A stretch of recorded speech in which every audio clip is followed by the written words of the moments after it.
Earth signs, tignan natin ano po ang mensahe para sa iyo ngayong araw. Keep in mind po na ito ay general reading lamang, so hindi po lahat ay makaka-relate, so be open-minded. Sa mga hindi pa po nakasubscribe dito sa ating channel, please subscribe na po kayo and pa-like na din po ng ating video. At sa mga nais pong mag-avail ng ating private readings, ng ating Evil Eye Amulet Necklace at ng ating Tiaras Bracelet, makikita niyo po yung link sa description box. Tarot Intentions by Alian Ray. So we have Justice. May kaso, meron kayong problema na kinakaharap, pero sinasabi dito is maging fair lang talaga kayo, harapin nyo po ito, Earth signs, at masusolusyonan nyo daw po yan. Tingnan natin.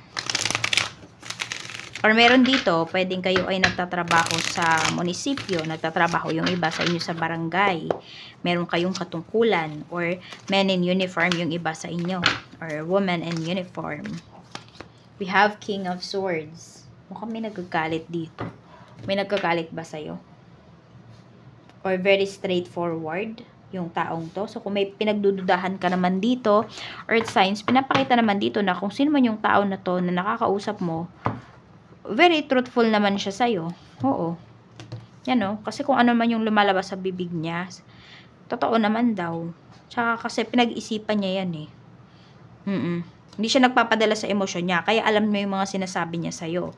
We have Six of Swords. Okay. So, ito ay pwedeng plano ninyo ng person mo. Pwedeng pinag-aayos ka na niya ng mga papeles. Or inaayos niya na yung mga papeles mo. I don't know kung ikaw ba yung nasa ibang bansa or yung person mo. Earth signs. Tapos, siya ay nag-aayos na ng mga papeles mo. Or papeles ng family po ninyo. Yan. Pwedeng may petition dito.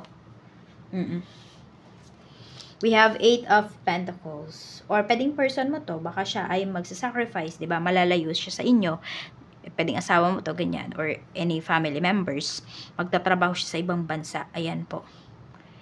Okay, kung kayo naman po ito, mag-asawa, pinapangako sa iyo ng asawa mo na hindi talaga siya magloloko. Tingnan natin kung mapapanindigan niya ba 'yan. Nine of Pentacles, yes. Alam mo kung bakit? Goal-oriented tong person mo. Ayaw niyang magpasira dahil lang sa last ganyan.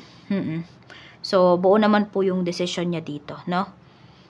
I don't know kung napag-usapan nyo ba na kukuha lang kayo ng pampuhunan tapos hihinto na siya. Sige, tingnan natin kung magagawa pa yun. Queen of Pentacles.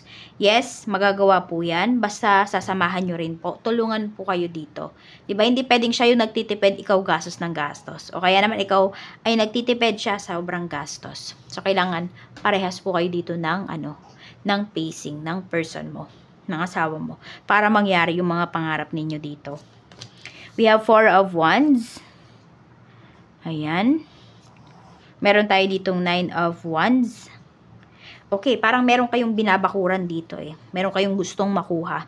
Pwedeng yan po ay bahay, pwedeng lupa. So, talagang ginagawa nyo po lahat para makuha nyo yan. Tingnan natin, ano pa yung mensahe. Meron tayo ditong The Tower. We have the Hanged One. Meron pa bigla-bigla ng decision. So, ayan, ito, kahit gustong-gusto ninyo yung bahay na yan or yung lupa na yan, meron kayong pera, pero once na binili nyo yung lupa or bahay na yan, ay mawawalan kayo ng pera. Huwag po kayong pa bigla-bigla dito ng decision. Pag-isipan nyo pong mabuti. We have Eight of Wands. Meron tayo ditong The Sun. Okay. Tignan pa natin ano pa yung mensahe.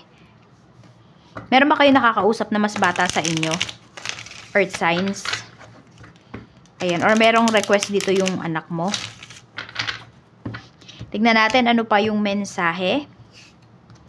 We have Ten of Swords. Ayan. Merong papeles talaga na pinapakita dito ha. So kung meron man nga po kayong plano na mga ibang bansa or ano man tong mga inaayos ninyong mga papeles, ito man po ba ay sustento pagdating sa inyong mga anak or ano man tong legal matters na kinakaharap ninyo. Okay, tignan natin kung yan ba ay aayon sa'yo. Yes naman po, aayon sa'yo. Ayan. Maganda naman yung energy. Tapos may makakatulong din talaga sa'yo. We have Six of Wands. Ayan po. So, success talaga yung paparating dito eh. Okay? So, pag-isipan nyo talaga yung mga kilos ninyo, yung mga gastos po ninyo, yung mga sasabihin ninyo. Kasi magmamatter dyan talaga yung mga next steps po ninyo or mga yung ikakaganda ba ng mga plano ninyo sa susunod. We have Knight of Swords. Ayan, dapat, 'di ba, hindi magastos. Dapat may nagsasabi talaga. So kung nafi-feel mo na yung person mo or isa sa family members mo malakas gumastos, sabihan mo po. Ganon. Sabihan kayo dito, open dapat yung communication ninyo. And minsan kung hindi madaan sa pasweet na pagsasabi or mahinahon, medyo kailangang lagyan ng taas ng tono, no? Kung ano yung sinasabi dito sa family na to. Sa family members na to or sa asawa mo para matauhan siya. We have Page of Cups. Okay. Merong manliligaw, pwedeng pupunta sa bahay. Ayan, di ko alam kung malalaki na ba yung mga anak ninyo or signs. Pero pwedeng may pumunta sa bahay or pwedeng yung anak mo magdala siya ng karelasyon niya, boyfriend or girlfriend niya sa bahay. We have Strength. Okay, may pagbabago talaga dito. May mabilis na pagbabago dito sa life niyo. Hindi niyo to matatakasan. Okay, kailangan tong mangyari. For your own growth din naman to. We have the Emperor. Okay, meron dito parang bumabawi sa anak, pwedeng merong communication. Okay, pwedeng sabihin natin yung iba sa inyo, pwedeng hiwalay kayo ng asawa mo, pero yung mga anak po ninyo, may connection po sila or may communication po sila sa other parent nila. Yan, may communication. So, tignan natin ano pa yung mensahe.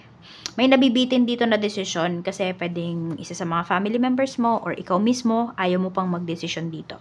Sabi ko nga kanina, parang may pinaprocrastinate kayo dito pero wala kayong magagawa. Mangyayari at mangyayari talaga yan. Tignan natin ano pa yung mensahe. Ito, mayroong magkakabayaran dito. Di ko nga alam kung kumuha ba kayo ng lupa, ng bahay, or pwedeng sasakyan din po ito. Pwede rin, may ma-awardan. May ma-awardan ng bahay. Ang galante naman, no? Di ko alam kung sa trabaho nyo ba yan. Or ito na yung chance, or ito na yung year na makakabili po kayo ng bahay. Dahil sa inyong negosyo, dahil sa inyong trabaho. Napakaganda ng energy na pinapakita sa inyo dito. Kailangan lang maging solid talaga yung decision ninyo at yung mga tao sa paligid mo ay align po kayo ng frequency. Ibig kong sabihin, hindi yung ibang tao na hindi mo naman kakilala. Kung hindi, syempre, yung family members mo, yung kasama mong nagplano or magpaplano ng mga bagay na to. Napaka-importante po nun. Okay, so ayan, may pipirma pa dito ng another contract. Ayan po. So, mukhang mas lalaki. Medyo dadami din yung trabaho, pero lalaki din naman yung yung salary. No, kaysa naman dumami yung trabaho pero walang pagbabago doon sa kikitain ninyo. Meron naman. Tignan natin ano pa yung makikita natin dito. Okay, meron ba kayo yung nasa ibang bansa, earth signs? Ayan, no. Or kayo ba yung nagbabalak dito? Yan po, makakaalis talaga kayo. Hindi nyo na yan mapipigilan. Pwedeng nandun talaga yung swerte ninyo sa ibang bansa, sa ibang lugar. Kaya i-push nyo na po yan. Huwag na kayo magdalawang isip. Okay, yung iba naman sa inyo, pwedeng nagdadalawang isip yung iba talaga kasi pwedeng may business po kayo dito. Okay. So, pwedeng nandun na kasi yung family mo, yung iba sa inyo, no? Nasa ibang bansa na yung family mo. Kaya no choice yung iba sa inyo. Gi-give up nyo talaga kung ano yung nasimulan nyo dito. Malay mo naman, di ba, pag nandun ka na, mas malaki pa. Or mas better pa yung maging negosyo mo or yung maging takbo ng iyong negosyo, mas maging successful ka pa. Oo. So, ayan po, napakahalaga ng oras para sa inyo earth signs. Huwag nyo talagang sayangin. Ang daming mga pera na energy dito. Puro success yung pera na nandito eh. Walang paghihirap. So, kung meron man po kayong ginagastos, mababawi nyo po yan kaagad. So, yan lang po. Maraming salamat. Mag-iingat po kayo always and more blessings to come.